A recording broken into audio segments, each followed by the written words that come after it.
Hello दोस्तों, नमस्कार। बहुत बहुत स्वागत है आपका लर्निंग एज आई थिंक में। तो एटीट्यूड की दोस्तों बात हो रही है। तो एटीट्यूड पे मैंने 3-4 वीडियो पहले से अपलोड किए हैं। अगर आप एटीट्यूड के बारे में और ज़्यादा विस्तार से जानना चाहते हैं तो प्लीज़ विज़िट कीजिएगा मेरी प्लेलिस्ट पे और एटीट्यूड के बारे में विस्तार से जान पाइएगा। तो दोस्तों, वीडियो शुरू करने से पहले मैं रिक्वेस्ट करता हूँ कि आपने लाइक किया मेरी वीडियोस को, आपका बहुत बहुत शुक्रिया। आपने सब्सक्राइब भी किया, बहुत बहुत शुक्रिया। तो आप अगर नए हैं तो सब्सक्राइब कर लीजिएगा। तो दोस्तों, आज का जो टॉपिक है ये भी काफ़ी इंटरेस्टिंग है कि जो एटीट्यूड है हमारा जो मनोवृत्ति होती है हमारी, ठीक है ना। तो कौन कौन से फैक्टर हैं, कौन कौन सी बातें हैं जो प्रभावित करती हैं हमारे एटीट्यूड को। तो एटीट्यूड को फॉर्म करने के लिए बहुत सी बातें जो हैं वो एटीट्यूड को प्रभावित करती भी हैं, लेकिन ऐसे कुछ पॉइंट्स हैं जो हमारी जो एटीट्यूड बनती है, जो एटीट्यूड हमारा मनोवृत्ति बनती है, उसको जो है कुछ फैक्टर हैं जो प्रभावित करते हैं। उसके बारे में आज मैं बात करने वाला हूँ। तो चलिए दोस्तों, शुरू करते हैं कि कौन से फैक्टर हैं जो एटीट्यूड को प्रभावित करते हैं।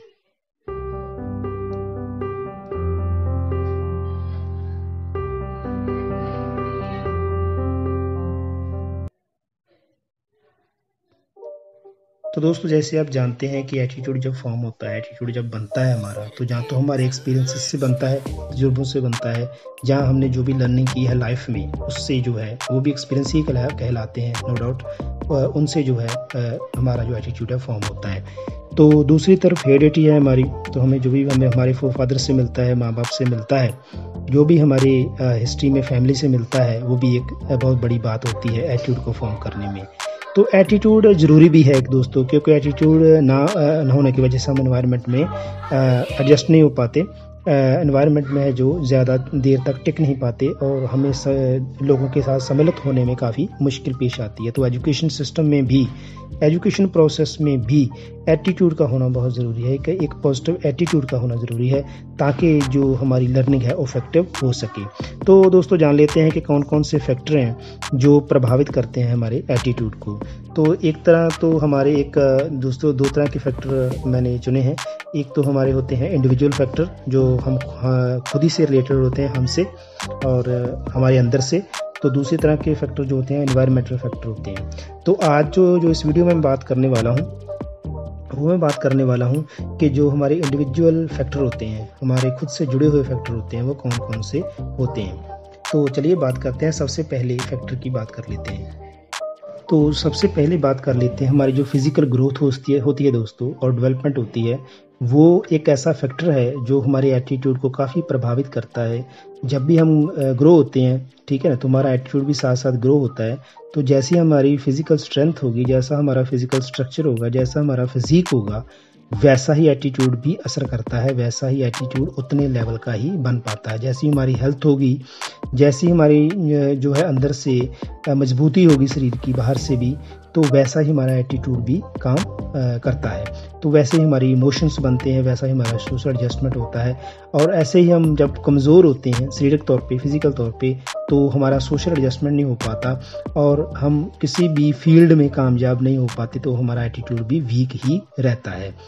तो बच्चों की बात कर लेते हैं। जैसे बच्चों में, जब बच्चा, मान लो एक 15 साल का बच्चा है, उसकी फिजिक अच्छी नहीं है, उसकी फिजिकल कंडीशन अच्छी नहीं है, शारीरिक तौर पे वो इतना मजबूत नहीं है, और दूसरा बच्चा, उसकी हाइट जो है वो 6.25 फुट तक हो गई है, लेकिन वो स्ट्रांग भी है, तो उस बच्चे का जो इन्फिनिटी कॉम्प्लेक्स है उसमें हावी हो जाएगा। ऐसे ही गर्ल्स में भी है। जैसे गर्ल्स ग्रो होती हैं हमारी बच्चियाँ, तो जब वो ग्रो होती हैं तो दूसरी लड़कियों से अगर वो कमज़ोर होंगी तो उसको शाई फील होगा, उसको अपने आप में एक हीन भावना पैदा होगी उसके मन में। तो ऐसे ही एटीट्यूड भी जो अंदर फॉर्म हो रहे होते हैं, तो वीक एटीट्यूड फॉर्म हो जाते हैं। तो जब भी हमारे बॉडी में चेंज आते हैं तो एटीट्यूड में भी चेंज आते हैं। तो एग्जांपल के तौर पे सेक्सुअल चेंज आप हमारे शरीर में आते हैं, तो हमारे एटीट्यूड जो है उसी तरह से हमको फॉलो करने की चेष्टा करते हैं और हमारा एटीट्यूड वैसे ही फॉर्म हो जाता है। तो इस तरह फिजिकल जो डेवलपमेंट है और फिजिकल ग्रोथ जो है हमारी, ये हमारे एटीट्यूड को बहुत ज़्यादा दोस्तों प्रभावित करती है। दूसरी बात कर लेते हैं कि इंटेलेक्चुअल डेवलपमेंट। जैसी जैसी हमारी इंटेलेक्चुअल डेवलपमेंट होगी, जैसा हमारा इंटेलेक्ट होगा, जितने हम समझदार होंगे, जितने हम होशियार होंगे, वही उतनी ही हमारी स्ट्रॉन्ग जो है एटीट्यूड होगी, ठीक है ना। दूसरों को समझना, रीजनिंग से बात करना, ठीक है ना, ये मेन पार्ट होते हैं ना बिहेव के और एटीट्यूड के। तो जैसा जैसा हमको एक्सपीरियंस होगा, तो जैसे रिस्पेक्टफुल एक्सपीरियंस हुआ तो हम जो है काफ़ी प्रूडेंटली इंटेलेक्चुअली उसको डील करेंगे, और वैसे ही हमारी जो अंदर की एटीट्यूड है वो बिल्ड होगी। तो दूसरी तरफ जैसे बच्चा कमज़ोर है, ज़्यादा होशियार नहीं है, बोलने में हिचकिचाता है, तो आप खुद ही अंदाज़ा लगा लीजिए कि वो जब खुल के बात ही नहीं कर पाएगा, अच्छे से उसको टैकल नहीं कर पाएगा इवेंट को, बात को, ऑब्जेक्ट को, तो उसका एटीट्यूड कैसे फॉर्म होगा? उसका एटीट्यूड नेगेटिव ही फॉर्म होगा। और किसी काम के लिए जब वो आगे बढ़ेगा तो हो सकता है वो काम ना कर पाए या कम कर पाए, तो वैसा ही उसका एटीट्यूड आधा अधूरा ही फॉर्म होगा, और वैसा ही उसकी सारी लाइफ में चलने वाला है। तो जो इंटेलेक्चुअल डेवलपमेंट है हमारे अंदर, जो हमारी इंटेलेक्चुअल होशियारी है, अंदर से बुद्धि है हमारी, हमारा विवेक जो है, अगर वो स्ट्रांग है तो हमारा एटीट्यूड भी स्ट्रांग होगा। तीसरी बात कर लेते हैं इमोशनल डेवलपमेंट। ये सबसे बड़ा पॉइंट है दोस्तों। इमोशनल डेवलपमेंट जब ग्रोथ होती है, शरीर की ग्रोथ होती है, तो साथ साथ में हमारी जो है इमोशनल ग्रोथ भी होती है। जैसे जैसे हम बातें सीखते हैं, जैसे जैसे हमारे एक्सपीरियंस होते हैं, जैसे जैसे हम इमोशंस के एक दायरे में आते हैं, इमोशनल बातें करते हैं, इमोशनल होना शुरू होते हैं, किसी के बारे में ज़्यादा झुकना शुरू होते हैं, किसी के बारे में ज़्यादा सोचना शुरू करते हैं, तो बॉयज़ एंड गर्ल्स में ये खास बात होती है। आपने देखा होगा जब 15 to 16 एज आती है तो ग्रेजुअली प्रोसेस जो है वो स्लो होना शुरू होता है, और जो हमारा इमोशनल लेवल है वो स्ट्रांग होना शुरू होता है, जिससे क्या होता है कि हमारा जो एटीट्यूड है उसमें काफ़ी बदलाव आने शुरू होते हैं, जल्दी जल्दी एटीट्यूड फॉर्म होता है, जिससे क्या होता है कि एटीट्यूड काफ़ी प्रभावित होता है। जो मान लो पॉजिटिव एटीट्यूड बना हुआ है, हो सकता है वो इमोशंस के प्रभाव में आकर के वो एटीट्यूड जो है नेगेटिव बनना शुरू हो जाए या उसका प्रभाव कम हो जाए।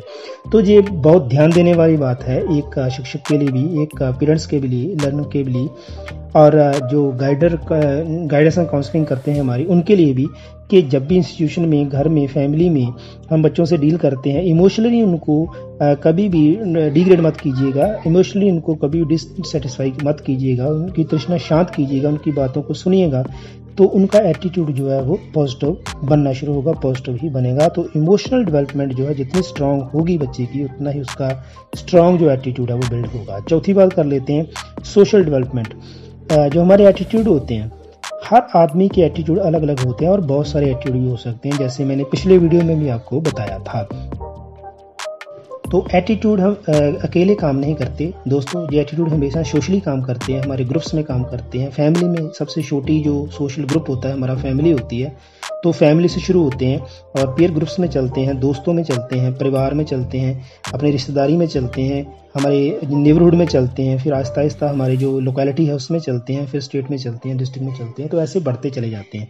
तो सोशल सेटअप जो है, ठीक है ना, इसकी डेवलपमेंट कितनी है बच्चे के अंदर, वो कितना एडजस्ट कर पाया है सोसाइटी में, ये भी एटीट्यूड को फॉर्म करने में एक बहुत बड़ा रोल प्ले करता है। अगर वो सोसाइटी को मानता ही नहीं है, उसकी बातों को मानता ही नहीं है, कुछ ऐसी सोसाइटी की बातें हैं जो बच्चे कभी भी पिक नहीं करते, कभी भी मानते नहीं है, तो उनका एटीट्यूड वैसे ही फॉर्म हो जाता है। वो उसी एटीट्यूड के थ्रू उस समाज को बदलना चाहते हैं, जो कि पॉसिबल नहीं होता है। ये एक ग्रेजुअल प्रोसेस है जो उनको बताना पड़ता है। तो जैसी सोशल डेवलपमेंट बच्चे की होगी, वैसा ही सोशली एडजस्ट होगा वो, और जितना सोशली एडजस्ट होगा उतना ही पक्का उसका एटीट्यूड सोशली बन पाएगा। तो ये एक बहुत बड़ा फैक्टर है जो हमारे एटीट्यूड को प्रभावित करता है। पांचवी बात दोस्तों कर लेते हैं कि हमारा जो मॉरल डेवलपमेंट है, एथिकल डेवलपमेंट है हमारी, उस पर भी डिपेंड करता है कि हमारा एटीट्यूड कैसा होगा। तो दोस्तों हर बच्चे के अंदर जो है वो अलग अलग आइडियल्स होते हैं, अलग अलग कंसेप्ट होते हैं, अलग अलग मनौतें होती हैं, उसकी मिथ्स भी होती हैं, ठीक है ना, जो उसको प्राइड फील करवाती हैं, प्राउड भी फील करवाती हैं, तो वो उनको छोड़ता नहीं है। तो कभी कभी ऐसी फीलिंग्स भी उसके अंदर आती हैं जो उसको नेगेटिवली रिस्पॉन्स करती हैं, जो उसको हमेशा वो उसको नहीं अपनाएगा, उसको छोड़ना चाहेगा। तो जब ये एटीट्यूड जो है ये इमोशनली मॉरली डेवलपमेंट के साथ जुड़ता है, तो जब फीलिंग्स जुड़ती हैं इसके साथ, मॉरली जो है जब सपोर्ट करता है इसको बच्चा, तो उसका एटीट्यूड जो है वैसा ही बन पाता है। तो मॉरली अगर उसको सपोर्ट नहीं मिलेगी, मैं सीधी बात करता हूँ, अगर मॉरली उसको सपोर्ट नहीं मिलेगी, उसको सहानुभूति नहीं मिलेगी, उसको प्यार नहीं मिलेगा, मोटिवेशन नहीं मिलेगा, तो उसका एटीट्यूड जो है गलत नज़रिए से उसको परखा जाएगा और उसका एटीट्यूड गलत ही फॉर्म होगा, उसके लिए फेवरेबल नहीं होगा। तो मान लो कोई बच्चा हिस्ट्री को पढ़ने के लिए बहुत ज़्यादा अग्रसर है, होशियार है, तो उसका जो हिस्ट्री के प्रति है, रिलीजियस स्टडी के प्रति है, ध्यान ज़्यादा कन्वर्ट होगा ना कि साइंस की तरफ। और जो बच्चे साइंस की तरफ ज़्यादा जाते हैं, जिनका साइंस की तरफ ज़्यादा रुझान होता है, तो आप ये मान के चलिए कि वो बच्चे कभी भी हिस्ट्री की तरफ, आर्ट्स की तरफ मुड़ना नहीं चाहेंगे। वो एक्सपेरिमेंटल उनका जो एटीट्यूड है वो बनता है। तो ऐसे जो है मॉरली डेवलपमेंट के साथ एटीट्यूड भी जुड़ा है। ये मॉरली भी अगर जो बच्चा स्ट्रांग है उसका एटीट्यूड भी स्ट्रांग मॉरली बन पाता है। तो ये थी कुछ बातें जो हमें बताती हैं कि एटीट्यूड जो है ये प्रभावित करती हैं, ये बातें, ये फैक्टर हैं जो एटीट्यूड को प्रभावित करते हैं।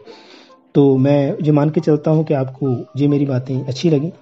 तो अगर बात अच्छी लगी तो प्लीज़ शेयर कीजिए, सब्सक्राइब कीजिएगा, लाइक कीजिएगा, कमेंट भी कीजिएगा, मुझे बताइएगा कि मैं कैसा काम कर रहा हूँ और ये वीडियो आपको कैसी लगी। तो नेक्स्ट वीडियो में हम इसके पार्ट बी की बात करेंगे, जिसमें हम एनवायरमेंटल फैक्टर जो हैं एटीट्यूड को प्रभावित करने वाले, उनके बारे में बात होगी। तो आपका बहुत बहुत शुक्रिया, आप मेरी बात सुन रहे हो, अच्छे से वीडियो देख रहे हो, तो आपका बहुत बहुत धन्यवाद। फिर मिलेंगे।